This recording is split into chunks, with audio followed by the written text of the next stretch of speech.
Someone like me, someone like me, a long time ago, a decade back, could have stayed in Gondon happily, quietly. I am very happy there. I am very at peace. In fact, I stayed up till around 7, 8 a.m. this morning with the two lamas, talking and reminiscing about when we were younger and what we did in Gondon and how fun it was. And that it wasn't 3,000 monks that time. It was about 2,000 or 1,008. And how fun and how simple. And we were very poor. I was very poor. And how food was very scarce. And how I was very hungry in the monasteries. Very, very hungry. Yet we had a great time. And I asked these great lamas, what happened to this Rinpoche? What happened to this Geshe? Where is he? Where are they? Where are they teaching now? What are they doing? What country are they in? And they gave me all the new news that I can be very happy with. So what happened is that I realized, and I told these two lamas that actually I was quite happy in Gondon. And I miss it. And that nowhere in my thoughts I ever thought that I would travel to another country or even want to. And I'll tell you why.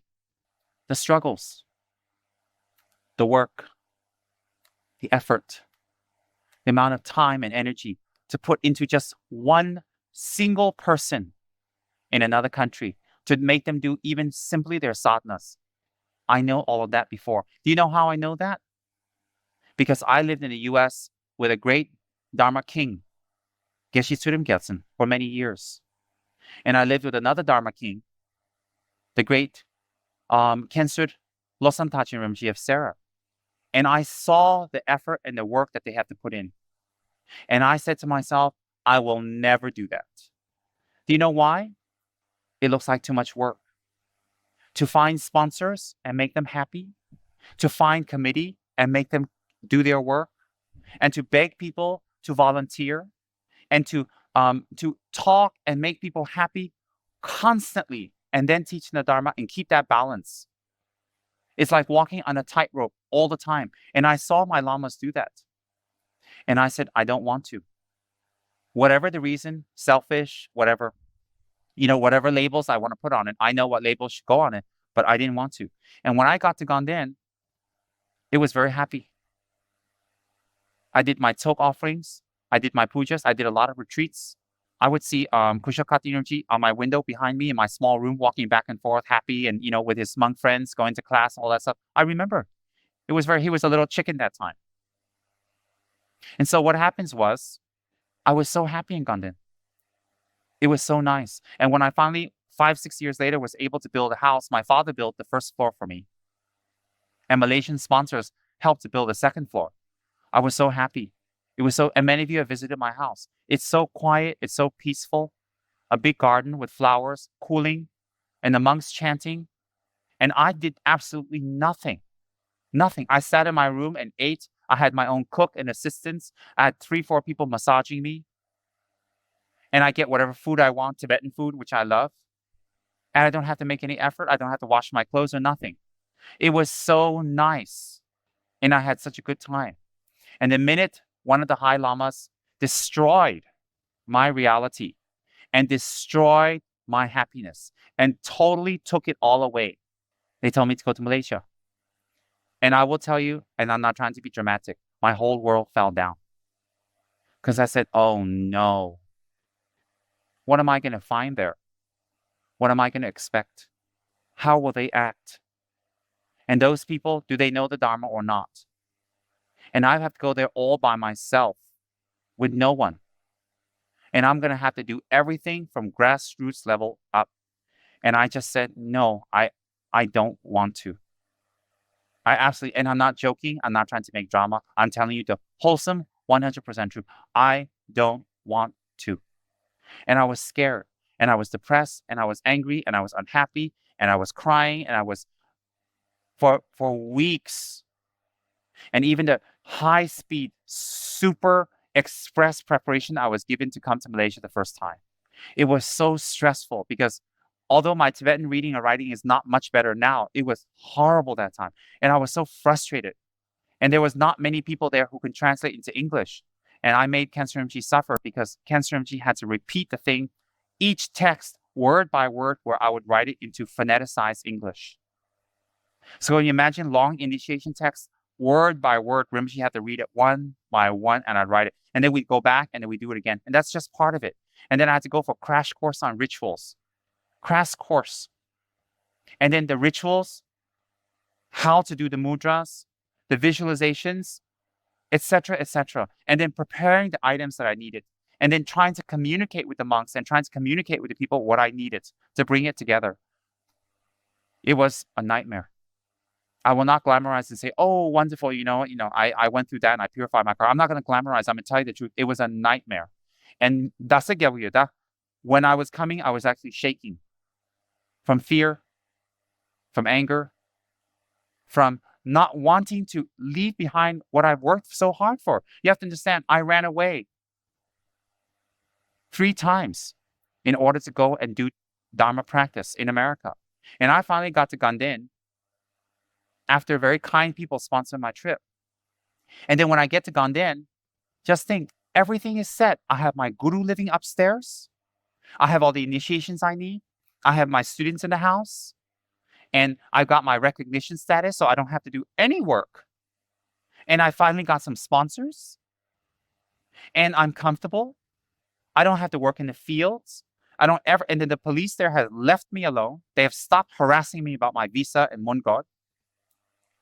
And I even got special unsaid dispensation from debates and classes. When there was classes, I ran. You can ask any of these fellas. When there was classes, Khensa Rinpoche sent people all over the monastery looking for me. I refused dialectical classes. I hate it, and I hate debate. I wanted to do retreat. And I wanted to hang out in my room and eat and do retreat, and I loved it.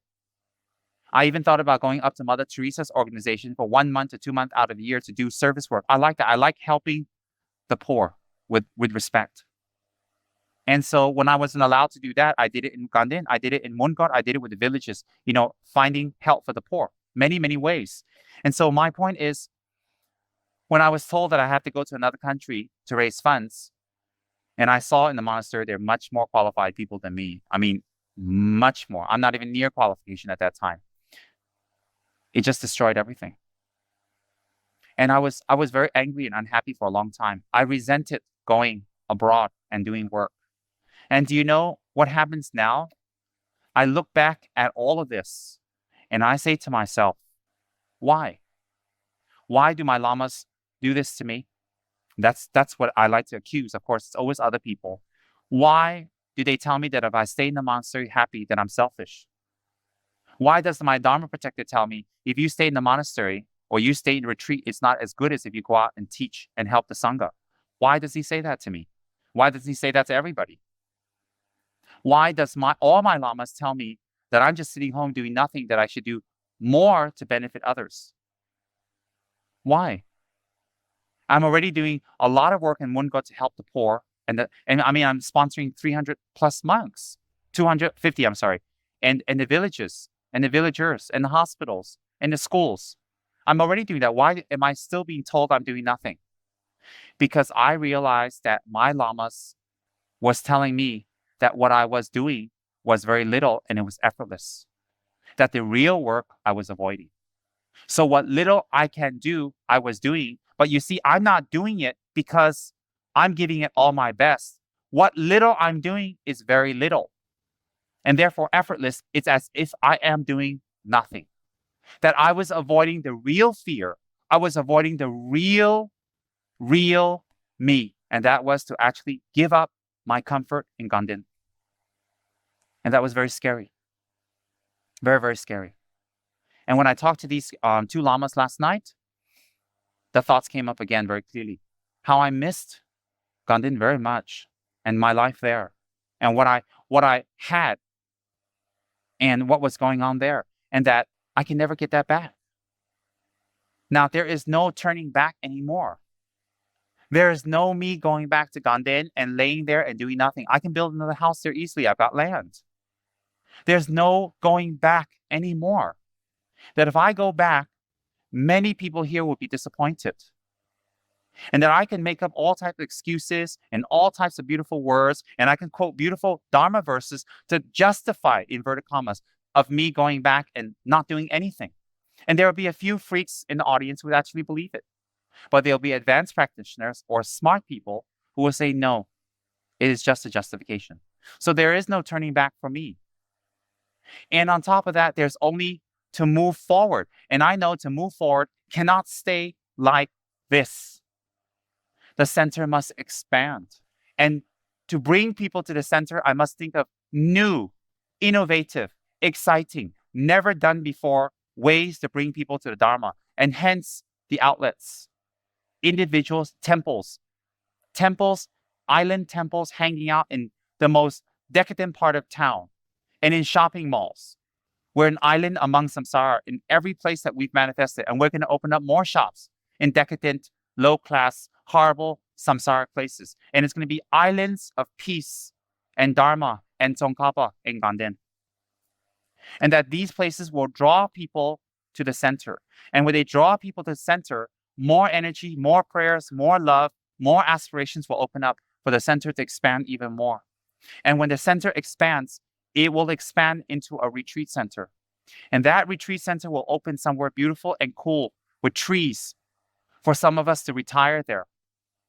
But you see, don't think that, oh, I don't do anything now. And when that happens, I just pack my bags and go there. That doesn't happen because you need to create the karma and affinity for that to happen. And that place will be a place where we actually retreat, where we have part of it for tourists to visit, that we can celebrate Malaysia and its diversity. And the other part is for deep practice, for retreats, for translators, for people who want to do books, for people who want to study, for people who want to go to deeper meditation through preliminaries, or for people who just want a weekend getaway to peace, a gateway to peace. And so that has to manifest.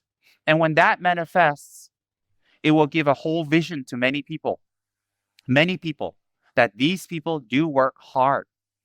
And they started out from giving Dharma talks in a little house in Sri Thomas. And then they transferred to another little house in Tara House in Kelana Jaya. And that transferred to Bhakti. And from that transferred to here. And from here, it transferred to a bigger. And then from here, it transfers to the retreat center. And once the retreat center is up, what we need to help Ganden on a permanent level to be their sponsors will manifest. It will be a chain effect. So what happens is, when I look at the future, I know there is no rest for me. And I know that there is no more comfort. And I know it's not going to be easy. And let's be very honest. We have very complicated people in the group. We have very selfish people in the group. We have very self-cherishing people in the group. And that includes me. What I told you is all about my self-cherishing mind for the last 10 years, 15 years. We have all that in the group. But within those people, myself included, also are positive aspirations we made in previous lives. So how to dissect and make the positive aspirations manifest and the negative habituations purified is effort.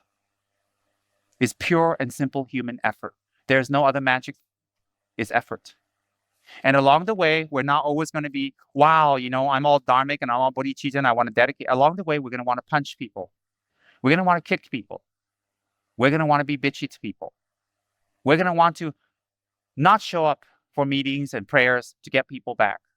We're going to want to say nasty words. We're going to do all of that. Why? Because we have habituation. That's nothing bad. It's nothing good. It's just a fact. But we don't leave it as a fact. The fact is like that, but something has to be done. So therefore, for myself, my point is saying that I have no rest. And there's no way for me to rest. And if I was to rest, it would not be rest. My mind would be unsettled. It would be unhappy. Why?